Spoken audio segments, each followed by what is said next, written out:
Nellai Aroma. Deepavali நெருங்கிட்டு இருக்கு. நம்ம சேனல்ல ஒரு சில தீபாவளி ரெசிபிகள் பார்க்கலாம். நம்ம வீட்ல எல்லாருமே சமையல் பண்ணுவோம். சாதம், கூட்டு, பொரியல், ரசம்னு அது எல்லாருக்குமே ஈஸி. ஆனா ஒரு ஸ்நாக்ஸ் பட்சணும் அப்படின்னு வரும்போது எல்லாருக்குமே ஒரு சின்ன தயக்கம் இருக்கும். அளவு பதம் கரெக்டா இருந்தா மட்டும்தான் அந்த ஸ்நாக்ஸ் வந்து சரியான ரிசல்ட் கொடுக்கும் அப்படின்ட்டு. நான் போடுற வீடியோக்குள்ள பாருங்க, எனக்கு பெஸ்டா நான் செய்து எனக்கு பெஸ்டா ரிசல்ட் தந்ததான் நான் அப்லோட் பண்றேன். கரெக்டான அளவு பதத்தோட நீங்க ஃபாலோ பண்ணீங்க அப்படின்னா உங்களுக்கு நீங்க செய்யற ஸ்நாக்ஸ்ல எந்த ஃபெயிலும் வராது. அதனால எந்த தயக்கமும் இல்லாம கண்டிப்பா இதை ட்ரை பண்ணி பாருங்க. தீபாவளி வரைக்கும் புதுமையான ஸ்வீட் ரெசிபிஸ் நான் அப்லோட் பண்றேன். ஸ்நாக்ஸ், அதாவது பழமையான ட்ரெடிஷனலான ஸ்நாக்ஸும் நான் அப்லோட் பண்றேன். கண்டிப்பா ட்ரை பண்ணி பாருங்க. தீபாவளிக்கு நிறைய பேர் வந்து பட்சணங்கள் வந்து வெளியே வாங்கிதான் மற்றவங்களுக்கு கொடுப்பாங்க, அவங்க செலிப்ரேட் பண்ணுவாங்க. ஒரு சிலர் வந்து தங்க கையால வீட்லயே செய்யறாங்க.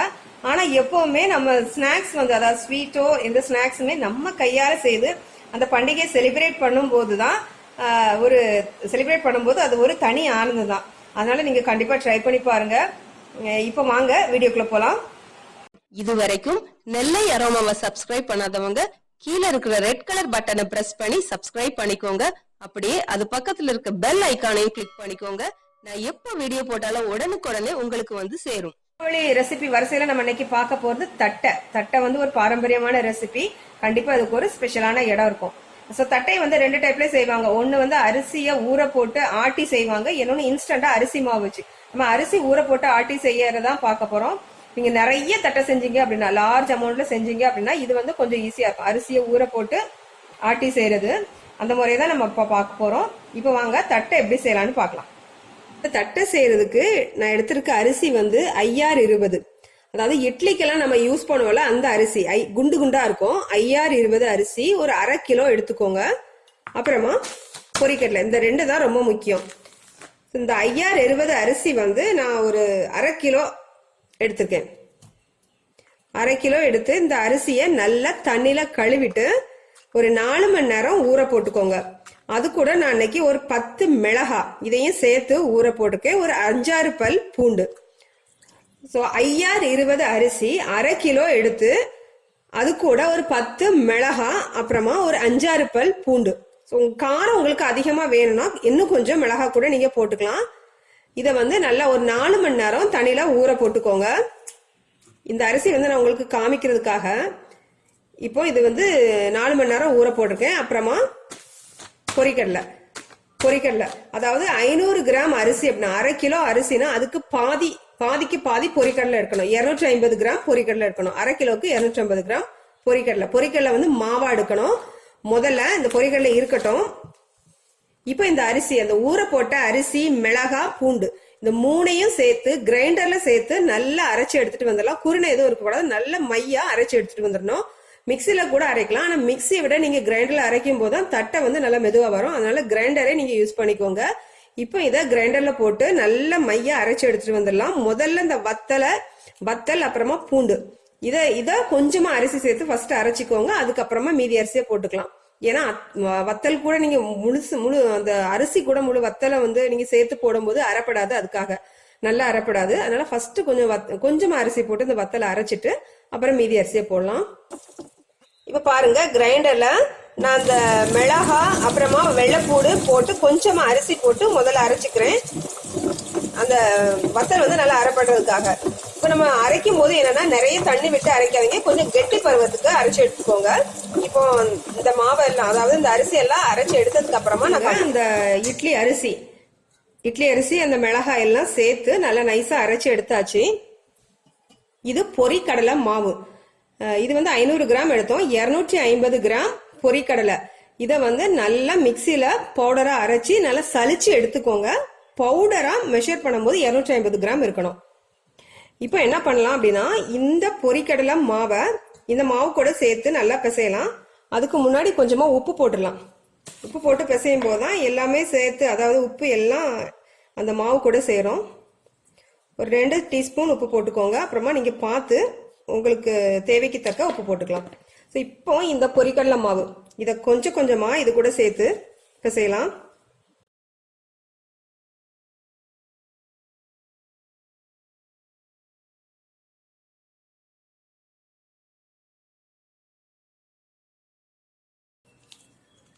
இப்போ பார்த்தா எல்லா பொரிக்கடலை மாவையும் இதில் சேர்த்துட்டேன். நீங்கள் ரொம்ப கெட்டியாக இருந்துச்சு, அதாவது மாவு வந்து கெட்டியாக ஆட்டிட்டீங்க அப்படின்னா, ரொம்ப கெட்டியாக இருந்துச்சுன்னா கொஞ்சமாக தண்ணி சேர்த்துக்கோங்க. அதே மாதிரி ரொம்ப இலக்கமாக இருந்துச்சு அப்படின்னா பொரிக்கடலை மாவு கூட கொஞ்சம் சேர்த்துக்கலாம். இது கொஞ்சம் கெட்டியாக இருக்கிற மாதிரி இருக்குது, அதனால் கொஞ்சமாக நான் தண்ணி சேர்த்துக்கிறேன்.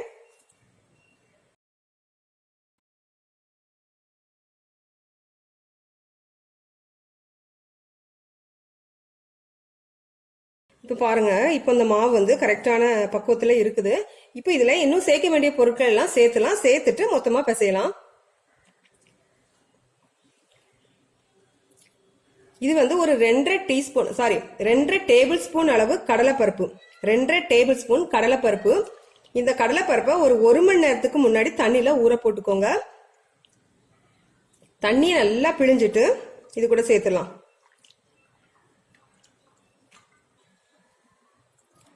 அப்புறமா கருவேப்பிலை கொஞ்சம் பொடியா வெட்டி வச்சுக்கோங்க. கொஞ்சமா எள்ளு, பெருங்காயத்தூள் கொஞ்சம். இப்போ இதெல்லாம் சேர்த்து உப்பு பார்த்துக்கோங்க, உப்பு கரெக்டா இருக்கு. இதை சேர்த்து நல்லா பிசைஞ்சு முறுக்கு மாவு பக்குவத்துக்கு நம்ம பிசைஞ்சிடலாம். இப்போ இதெல்லாம் சேர்த்து நம்ம மிக்ஸ் பண்ணி வச்சாச்சு. இன்னும் முழுவதுமா இது பிசையல. இப்போ என்ன பண்ணலாம் அப்படின்னா, இந்த தட்டை பொரிக்கிறதுக்கு எண்ணெய் காய வச்சிடலாம். அந்த எண்ணெய் நல்லா காஞ்சதுக்கு அப்புறமா அதுல இருந்து ஒரு 3 டீஸ்பூன் அளவு எண்ணெயை வந்து சேர்த்து நம்ம பிசைய போறோம். அதனால நான் இதை இன்னும் கொஞ்சம் பிசையணும். எண்ணெய் காய வச்சுட்டு அந்த எண்ணெயில இருந்து கொஞ்சமா சேர்த்துட்டு அப்புறமா நல்லா பிசையலாம். நம்ம எண்ணெய் காய வச்சாச்சு. அதுல இருந்து ஒரு 4 டீஸ்பூன் அளவு எண்ணெய் அதை இந்த மாவுல விட்டுடலாம். நல்லா சூடான எண்ணெய் மாவுல விட்டுட்டு சேர்த்து பிசைஞ்சுக்கோங்க. இப்ப பாருங்க, எல்லாம் சேர்த்து நல்லா பிசைஞ்சாச்சு. மாவு வந்து கையில ஒட்டக்கூடாது, முறுக்கு மாவு பக்குவத்துக்கு இருக்கணும். இப்ப இது கரெக்டான பக்குவத்துல இருக்கு. எண்ணெயும் இப்ப காஞ்சிட்டு இருக்கு. நம்ம தட்டை செஞ்சிடலாம். இதை எப்படி செய்யணும் அப்படின்னா, ஒரு பிளாஸ்டிக் பேப்பர் எடுத்துக்கோங்க.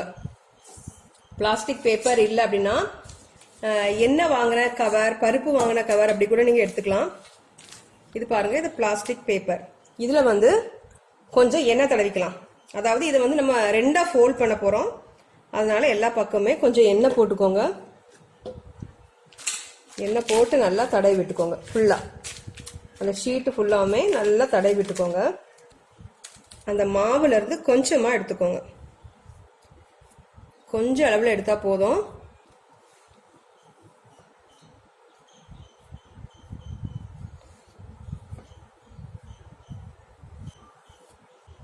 நான் வந்து ஒரு 4 உருண்டை பாருங்க, இப்போ ஒரு 4 உருண்டை நான் வச்சிருக்கேன். ஒரு நெல்லிக்காய் சைஸ் அளவு நீங்க வச்சா போதும். இப்போ இதை ஃபோல்ட் பண்ணிக்கலாம். அதாவது இப்போ இந்த பிளாஸ்டிக் ரேப்பை கவர் இப்படி ஃபோல்ட் பண்ணிக்கோங்க. ஃபோல்ட் பண்ணிட்டு இப்படி ஃபிளாட்டா ஒரு கிண்ணோ இல்லாட்டி டம்ளர் கீழே ஃபிளாட்டா இருக்கணும். அதை எடுத்து இப்படி அமைக்கிக்கோங்க. ரொம்ப தடியாவும் இருக்கக்கூடாது, அதே சமயம் ரொம்ப மெல்லிசாவும் இருக்கக்கூடாது. ஓரளவுக்கு நீங்க வந்து ஃபர்ஸ்ட் தட்டை 2 தட்டை ஃபர்ஸ்ட் போடும் போதே உங்களுக்கு தெரிஞ்சிடும். ஒரு 2 தட்டை போடும்போது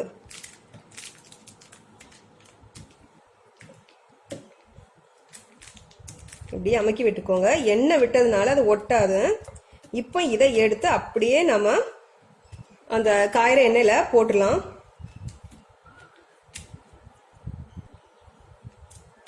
பாருங்க, எண்ணெய் போட்டு இது அப்படியே எடுத்து எண்ணெயில போட்டுடலாம்.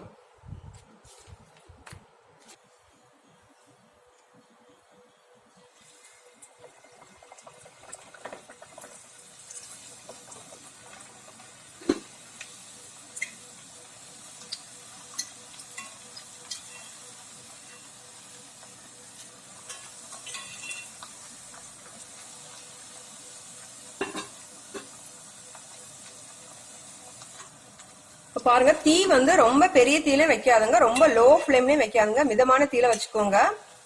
பாருங்க, ஓசை எல்லாம், அதாவது அந்த பொரியிற ஓசை கொஞ்சம் அடங்குனதுக்கு அப்புறமா அந்த தட்டையை எடுத்துடலாம்.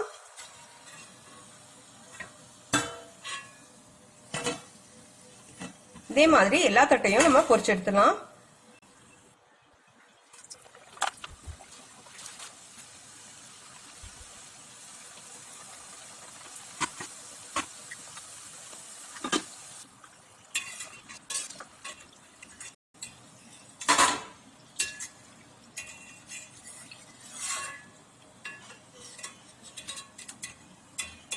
இந்த தட்டையை சுட்டு எடுத்ததுக்கு அப்புறமா நீங்க பிளேட்ல போடும்போது கனார்னு சத்தம் கேட்கணும். அப்பதான் அது வந்து நல்லா மொறுமொறுப்பா நல்லா வெந்திருக்கு அப்படின்னு அர்த்தம். இதே மாதிரி மீதி இருக்கிற எல்லா தட்டைகளையும் நம்ம பொரிச்சு எடுத்துடலாம். பாருங்க, தட்டையெல்லாம் சூப்பரா ரெடி ஆயாச்சு. நல்லா கிறிஸ்பியா ரெடி ஆயாச்சு. ஸோ தட்டை செய்ய வேண்டியதுல நம்ம முக்கியமா கவனிக்க வேண்டியது, இந்த தட்டையை வந்து ரொம்ப தடியா தட்டக்கூடாது. தட்டுனீங்க அப்படின்னா வேகறதுக்கு ரொம்ப நேரம் ஆகும், நல்லா மொறுமொறுப்பா வராது. நல்லா மெல்லிசா தட்டிக்கோங்க.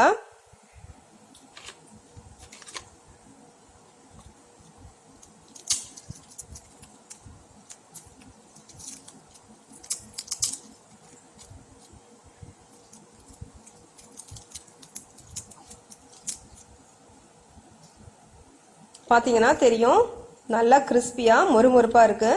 ட்ரை பண்ணி பாருங்க. இந்த ரெசிபி பிடிச்சிருந்தா லைக் பண்ணுங்க, ஷேர் பண்ணுங்க.